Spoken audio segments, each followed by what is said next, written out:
할렐루야. 이렇게 믿음으로 선포합시다. 거룩을 습관화합시다. 거룩을 습관화합시다. 한 번 더 인사할 때에 환하게 웃으면서 거룩이 살 길입니다. 거룩이 살 길입니다. 아멘. 친구들과 여행을 간 목사님이 계셨대요.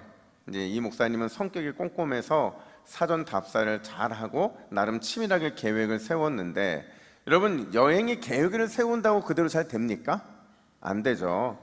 문제는 그 치밀했던 계획이 시작부터 엉켰다는 거예요. 늦게 온 친구 때문에. 그런데 그 덕분에 이제 출발이 늦어지게 되고, 또 목사님들이 이 느긋한 성격들이 좀 있거든요. 그래서 계속 일정이 뒤로 밀리게 된 거죠. 근데 심지어 이런 사람도 있잖아요. 바쁜데, 정말 바빠서 빨리 일정을 처리해야 되는데 오랜만에 만나니까 뭐 해요? 대화를 하겠죠. 대화에 꽃을 피우고 이러면서 점점 늦어지는 거죠. 그러자 이 목사님의 마음이 불안하고 짜증이 나기 시작을 하는 겁니다. 또 혹시나 하는 마음에 혼자 막 앞으로 갔대요. 왜 앞으로 갔을까요? 빨리 따라오라는 재촉의 의미였죠. 근데 여전히 친구들은 뒤따라오면서 웃고 떠들고 느긋하게 걷더라는 거죠. 결국 어떤 일까지 발생했느냐? 점심 먹기로 했던 그 식당이 시간을 맞출 수가 없는 거예요. 예약을 취소하게 되죠. 여러분, 만약 이 상황에서 여러분들이 그 목사님이었다고 한다면 여러분들은 어떤 선택을 하시겠어요? 여행의 아주 중대한 전환점인데, 이 여행의 효율을 위해서 일정을 더 꽉 옥죄어서 다그쳐서 여행을 이끌겠습니까? 아니면 에라 모르겠다, 그냥 나도 저렇게 웃고 떠드는 느긋한 친구들 속에 들어가서 나도 여행 즐길란다라고 그 비효율을 선택하시겠습니까? 답은 여러분 성격대로 여러분 성격대로 선택을 하시겠죠. 근데 이 목사님은 효율이 아니라 비효율을 선택을 하더라는 거예요. 왜요? 왜 모든 여행 일정을 포기하면서까지 이 비효율을 선택하게 되느냐? 차에서 가만히 생각해 보니까 예수님은 언제나 효율보다 비효율을 선택하시더라는 거죠. 여러분 잘 생각해 보세요. 성경에 보면 예수님을 만난 사람들이 참 많잖아요. 그들 중에서 구원의 역사를 경험하고 치료의 역사를 경험하고 회복의 은혜를 경험한 사람들은 다 어떤 사람들이었느냐? 예를 들면 삭개오, 예를 들면 바디메오, 예를 들면 혈루병 여인, 이분들은 다 어떤 분들이냐? 예수님께서 가던 길을 멈춰 서심으로, 그러니까 늦어지게 되는 여정의 비효율을 예수님이 친히 선택하심으로 그 덕에 구원받고 그 덕에 치료받고 그 덕에 회복을 누리게 된 사람들이더라는 거죠. 근데 이걸 깨닫게 되니까 이 목사님 마음에 이 효율을 고집할 이유가 없더라는 거예요. 그래서 효율이라고 하는 이 여행보다는 비효율이라고 하는 친구들과의 관계와 만남을 선택하게 된 거죠. 그랬더니 그 결과가 늦어지기는 했으나 그냥 본인들 볼 건 다 봤대요. 그리고 친구들과의 우정은 더 깊어지게 되더라는 거죠. 여러분, 우리는 이런저런 인생 전환점 앞에 설 때가 종종 있어요. 가정도, 공동체도, 교회도 어떤 성장과 성숙을 하려면 반드시 어떤 전환점 앞에 서게 되는데, 중요한 건 이때 어떤 태도를 보이냐에 따라서 그 사람, 그 공동체가 비상하기도 하고 또 반대로 추락하기도 할 수 있다는 거죠. 근데 중요한 건 바로 그 순간에 이 비상과 추락의 그 기로에서 반드시 우리가 던져야 되는 질문이 있더라는 거죠. 너무나도 기초적이고 반드시 해야만 하는 질문이 뭐냐? 따라합시다. 예수님이라면. 너무나도 기초적인 질문이죠. 이 예수님이라면, 과연 예수님이라면이라는 이 전환점 앞에서 그분이 어떤 선택을 했을까를 고민하고 또 고민할 때 그 공동체는 추락이 아니라 비상을 경험하게 되더라는 거예요. 사실 오늘 본문의 출발도 거기서 시작이 되는 거죠. 우리 화면을 보시고 6장 7절 말씀을 같이 한번 읽어볼까요? 6장 7절입니다. 시작. 하나님의 말씀이 점점 흥왕하여 예루살렘에 있는 제자의 수가 더 많아지고 허다한 제사장의 무리도 이 도에 복종하니라. 아멘. 또 8장 1절도 보세요. 8장 1절 우리 같이 읽어볼까요? 시작. 그날에 예루살렘에 있는 교회에 큰 박해가 있어 사도 외에는 다 유대와 사마리아 모든 땅으로 흩어지니라. 아멘. 자, 여러분, 우리가 읽었던 이 두 구절은요, 사실 패키지예요. 이 두 구절은 예루살렘 공동체가 어떤 전환점 앞에 서 있다는 것을 전제로 하고 있는 거죠.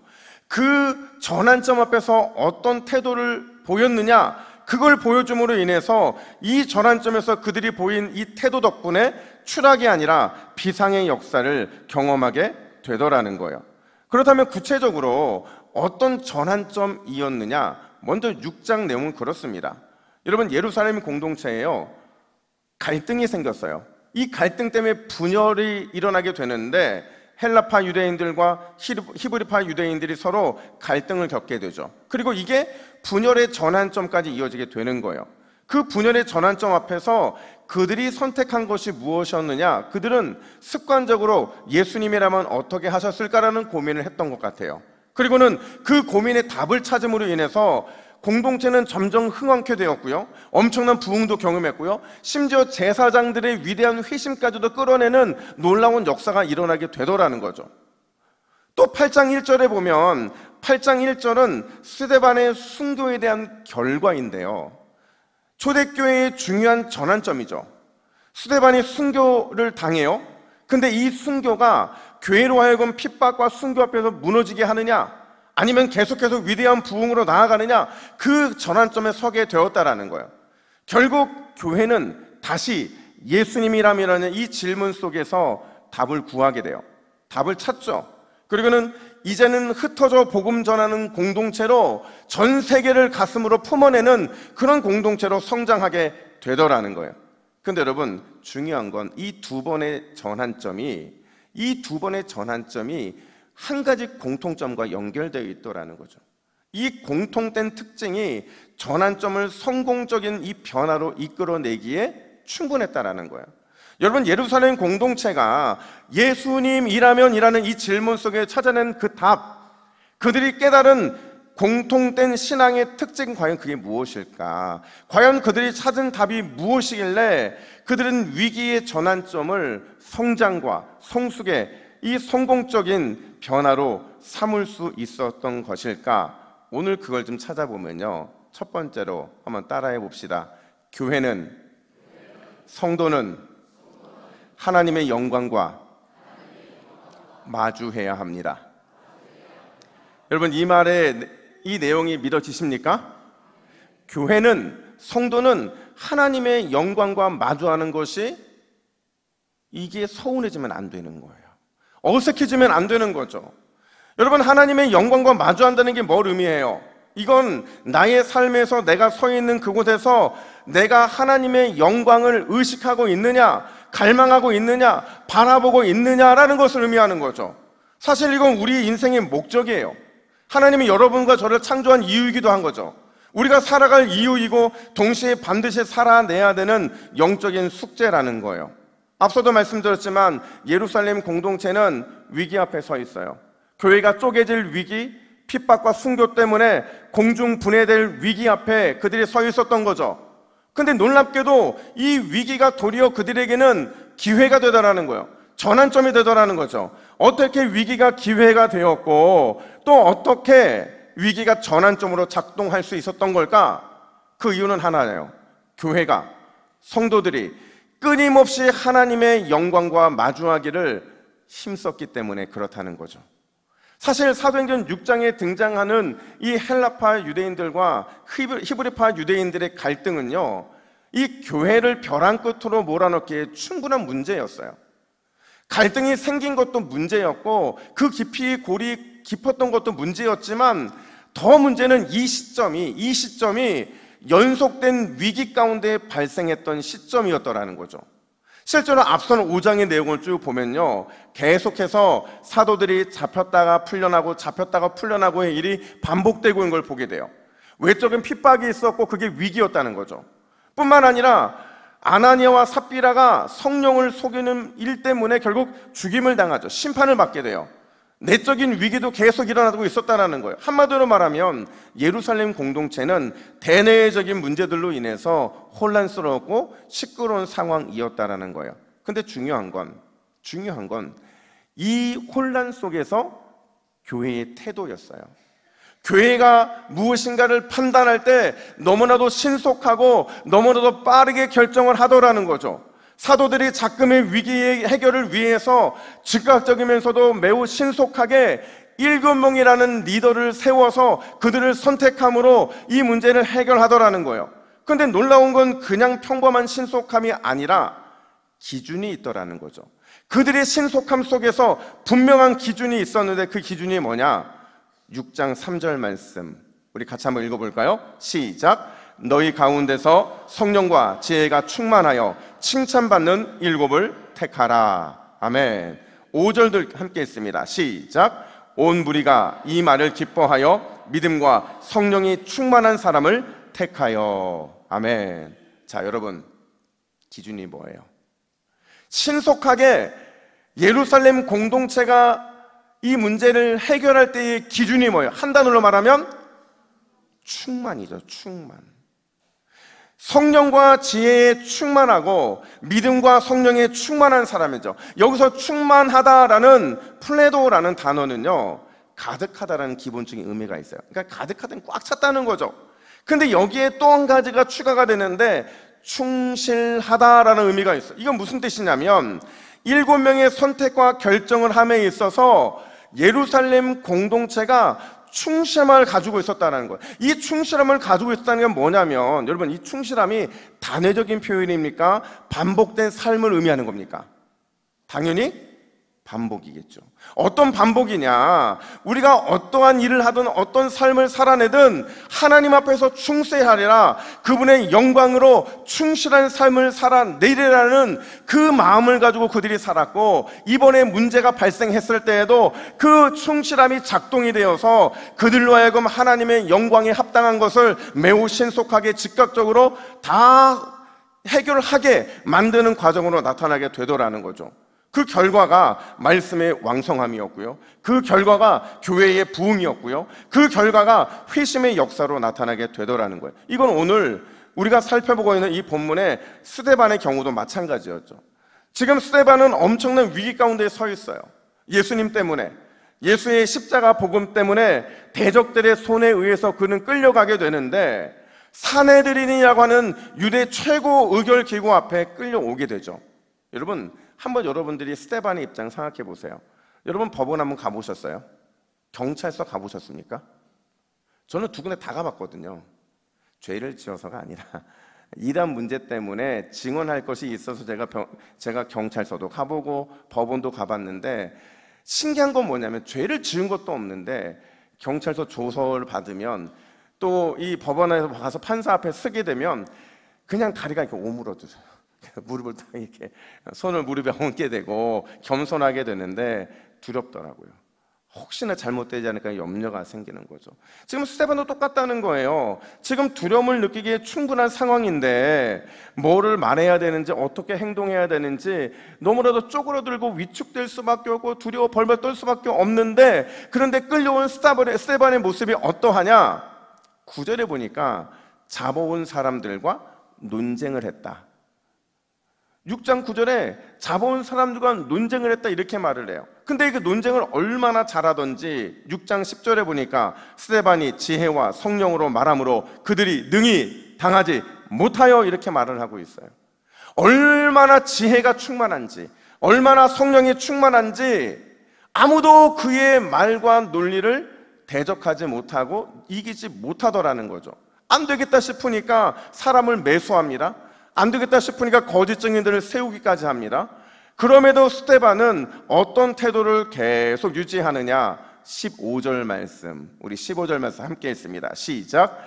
공회 중에 앉은 사람들이 다 스데반을 주목하여 보니 그 얼굴이 천사의 얼굴과 같더라. 아멘. 여러분, 지금 이 공회는 재판하는 공회예요. 두려워 떠는 공회고 객관적인 것들을 논하는 공회인데, 그 공회에 앉은 사람들이, 그 목석과 같은 사람들이 누구를 주목해봤대요? 스데반을 주목했다라는 말은 계속 집중을 잃어버리지 않고 보고 있다는 거예요. 왜냐? 그의 얼굴이 천사의 얼굴과 같았기 때문이라는 거죠. 여기서 얼굴이 천사처럼 빛났다는 이 표현은요, 성경에 2번의 용례가 있어요. 2번 등장한다는 거죠. 시내산에서 40일 금식하고 내려온 누구의 얼굴이 그랬어요?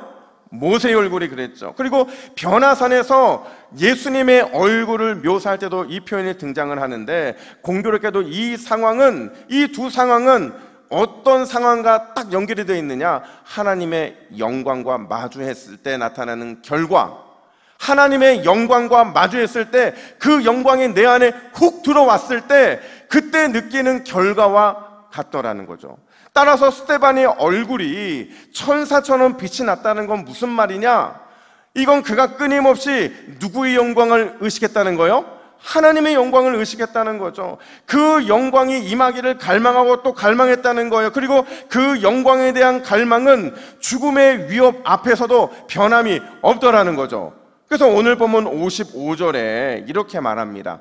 우리 55절도 같이 읽습니다. 시작. 스데반이 성령 충만하여 하늘을 우러러 주목하여 하나님의 영광과 및 예수께서 하나님 우편에 서신 것을 보고. 아멘.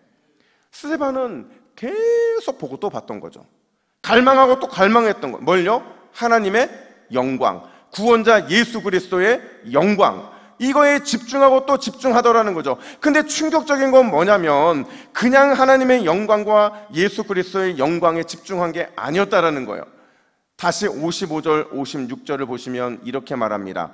예수께서 하나님 우편에 서신 것을 보고 인자가 하나님 우편에 서신 것을 보노라 한데. 자, 여러분, 충격적인 장면 아닙니까? 예수님이 지금 어떤 모습으로 계신데요? 서 계신 모습으로. 얼마나 이게 중요하면 반복해서 서신 것을 봤다 이렇게 2번이나 반복하겠어요. 여러분, 여기서 왜 예수님은 서 계셨던 걸까요? 왜 스데반은 예수님의 서 계신 모습을 봐야만 했던 걸까요? 어떤 신학자가 이렇게 말합니다. 예수께서 서 계신 것은 스데반을 보호하기 위함이었다. 또 이렇게 말합니다. 스데반을 죽이려는 자들을 심판하기 위해 서 계셨다. 또 이렇게 말합니다. 의로운 스데반을 맞이하기 위해 영광스럽게 품에 안아주시기 위해서 서 계셨다. 여러분, 어떤 게 답일까요? 우리는 알 수가 없어요. 하지만 분명한 사실은 뭐냐면 예수님이 서 계신 의도는 확실하다는 거예요. 분명하다는 거죠. 왜냐하면 바로 예수님의 서 계심을 통해서 스데반을 위한 서심을 보여주기 위함이었다는 거예요. 하나님의 영광을 갈망하며 살았던 스데반, 죽음의 순간까지도 하나님의 영광을 의식했던 스데반을 위해 우리 주님은 절대로 가만히 계실 수 없더라는 거죠. 사랑하는 여러분, 우리가 하나님의 영광을 갈망하고 그 영광을 날마다 의식하고 바라보면 우리 역시도 스데반처럼 나를 위해 서신 예수님, 그 은혜에 서 계심을 반드시 보게 될 줄로 믿으시기를 주님의 이름으로 축복합니다. 여러분, 성도의 위로라는 게 뭐겠어요? 성도의 위로가 뭐예요? 우리는 비록 남들처럼 부유하지 못할 수 있어요. 남들처럼 건강하지 못할 수 있어요. 남들처럼 만사의 복을 누리지 못할 수도 있어요. 심지어 스데반처럼 누군가로부터 고소를 당하고 비방을 당하고 비난과 적의가 가득할 수도 있어요. 그런 삶에서도 우리에게 가장 위로가 되는 것은 그럼에도 주님이 저와 여러분들을 위해 서 계신다. 그 서 계심으로 언젠가는 나를 위해 반드시 일하여 주실 것이다. 바로 이 소망이 돼야 될 줄로 믿습니다. 일전에 친한 목사님이 자기네 교회 표가 올해 이거라고 자랑하면서 보여준 적이 있어요. 근데 저도 나름 표를 잘 짓는다고 생각을 했는데 또 이런 분들이 이렇게 저한테 보여주면 또 이 마음에 또 혹하잖아요. 그래서 제가 뭐라고 지었냐고 물어보니까 이렇게 표를 지었대요. 우리는 성경을 읽지만 세상은 우리를 읽는다. 자, 여러분, 이해가 되세요? 이 표가? 이해는 되는데 확실하게는 모르겠죠. 저도 딱 보면서 이게 무슨 내용인지는 알겠는데 뭔가 확실히 와닿지를 않는 거예요. 근데 사실 나중에 알고 보니까 이게 이 전도자였던 무디가 했던 말이거든요. 그래서 제가 물었어요. 왜 이런 표를 지었냐고. 그랬더니 하시는 말씀이 이 표를 잘 보라는 거예요. 하나님의 영광을 갈망하는 사람의 얼굴은 반드시 그 얼굴에 표가 난다는 거죠. 반대로 하나님의 영광이 아니라 자기의 영광을 갈망하며 살아가는 사람들의 얼굴도 반드시 티가 난다는 거예요. 그러니 우리는 성경을 읽으면서 단지 지식적인 성경이 아니라 그 말씀 속에 등장하는 하나님의 영광을 갈망하면 세상이 그런 우리의 모습을 통해서 하나님의 영광을 잃게 될 거라는 거죠. 이 말을 한마디로 요약하면 뭔지 아세요? 네 얼굴 네가 책임져라는 거예요. 그리고 나서 제가 가장 먼저 한 일이 뭔지 아세요?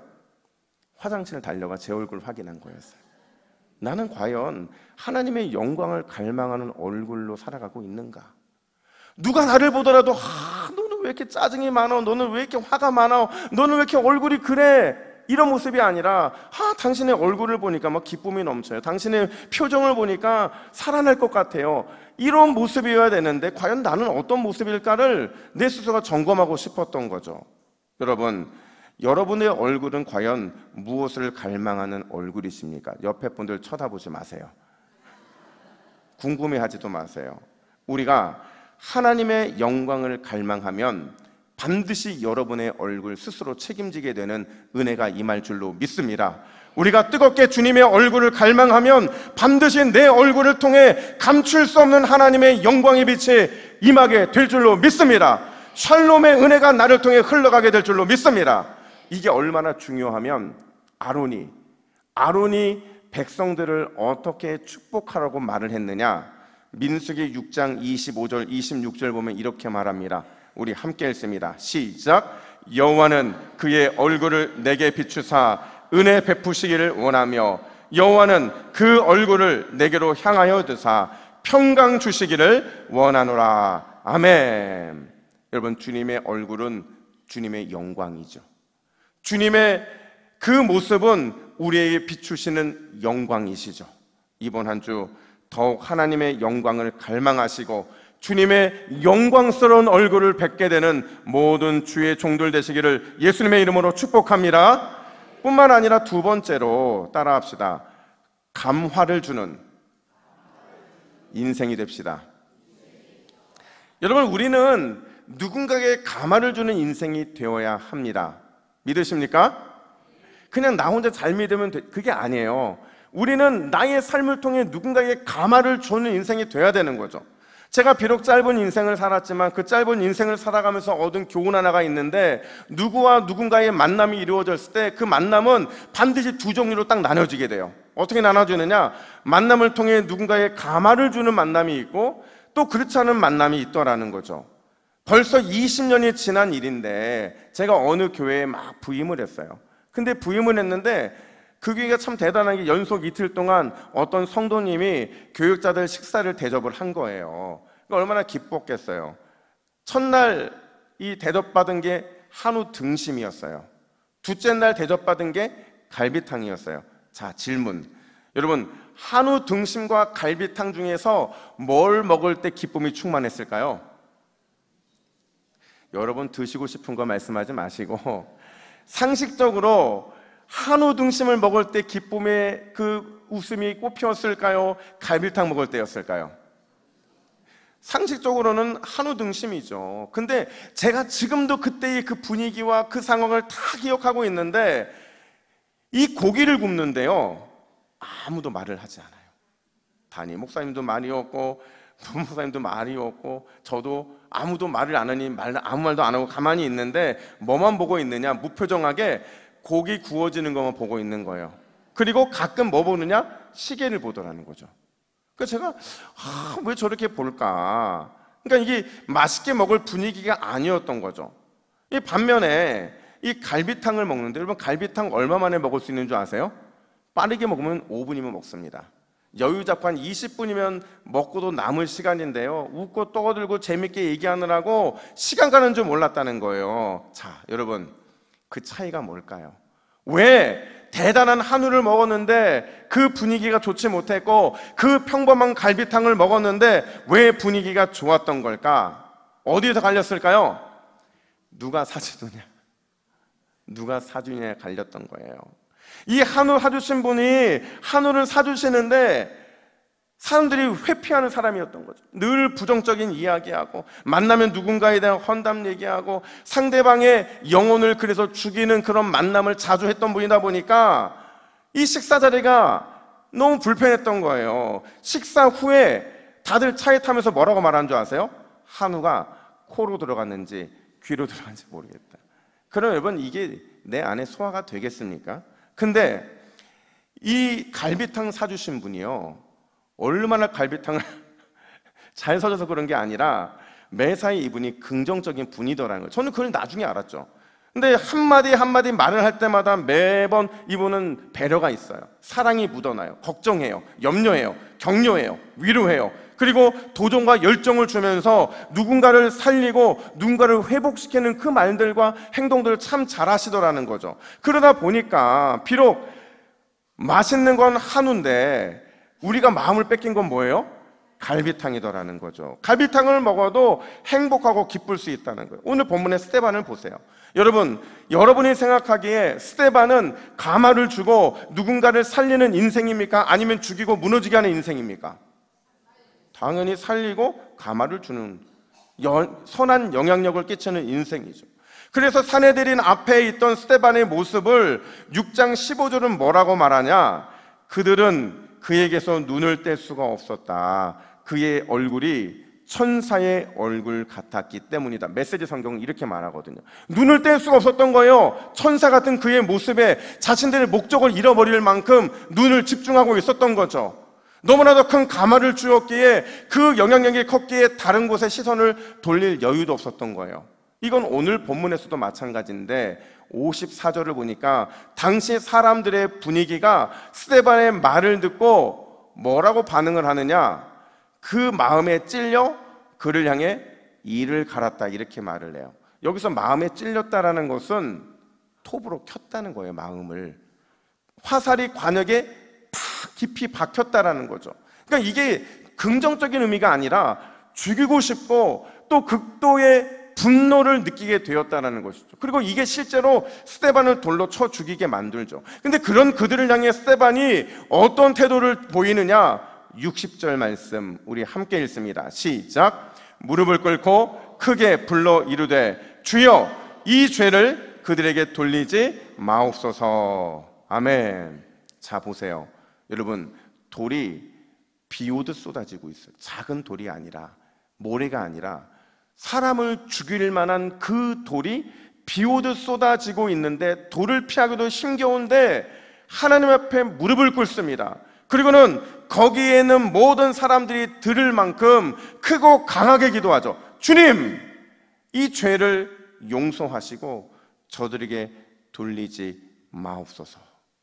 여러분, 누가 가마를 주는 인생입니까? 누가 선한 영향력을 끼치는 인생이에요? 톱으로 켜고 화살이 되어서 누군가의 몸과 마음을 죽이는 사람입니까? 아니면 죽음의 들이 쏟아지는 상황에서도 누군가를 살리기 위해 기도하는, 그 기도하는, 가마를 주는 그런 인생의 모습입니까? 당연히 스데반처럼 죽음의 돌이 쏟아지더라도 누군가를 살리기 위해 기도하는 그 가마적인 인생이더라는 거죠. 실제로 여러분, 스데반의 이 모습이 그곳에 있는 한 사람을 감화시키잖아요. 그 사람이 누굽니까? 바울이죠.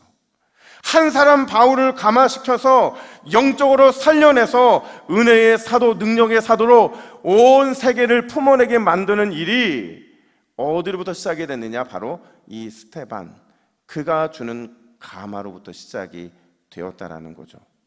여러분, 우리 교회는 지난 수요일 날 26분의 귀한 일꾼들을 세웠어요. 귀한 일꾼들을 세운 것은 너무나도 축복되고 너무나도 아름답고 귀한 일이지만 이 말은 바꿔 말하면 우리 교회가 전환점 위에 섰다는 겁니까? 아닙니까? 섰다는 거죠. 전환점에 섰다는 얘기를 다른 말로 바꿔 말하면 자칫하면 위기가 될 수 있다는 것을 말해주고 있는 거예요. 이 새로운 일꾼들이 어떤 존재가 되느냐, 어떤 삶을 살아내느냐에 따라서 우리 교회는 설 수도 있고 비상할 수도 있고 추락하고 무너질 수도 있더라는 거죠.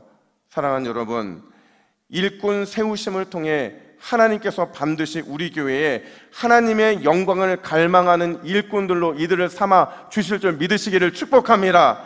이들을 세워주심으로 살리는 사명자의 사명을 감당하게 될 줄로 믿습니다. 그렇다면 여러분, 성령으로 산다는 게 과연 뭘까요? 어떤 모습이 성령 충만함으로 살아가는 것이냐? 우리는 착각해요.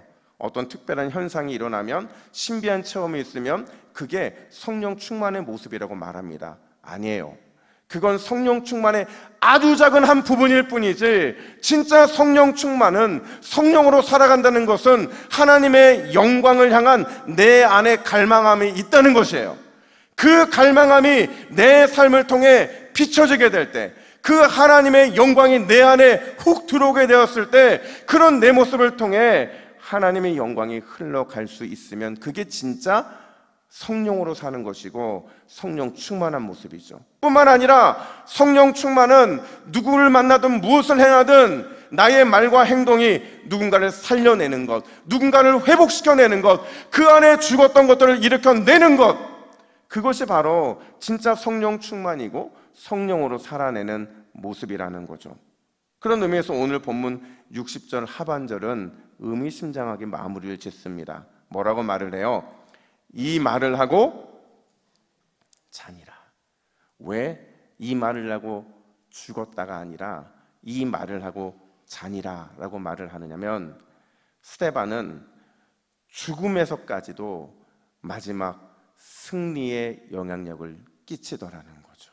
마치 그의 모습이 이 말을 하고 평안하게 주님 품에 안긴 것처럼 그의 마지막 모습도 영광으로 충만하고 누군가를 살리기에 충분한 모습이더라는 거예요. 이 스데반의 마지막 모습은 성령 충만함의 그 모습으로 살았던, 하나님의 영광을 구했던 사람의 모습임을 여러분 기억하시기를 축복합니다. 그리하여 이번 한 주도 오직 성령으로 살고 또 살아내는 복된 인생들 되시기를 예수님의 이름으로 축복합니다.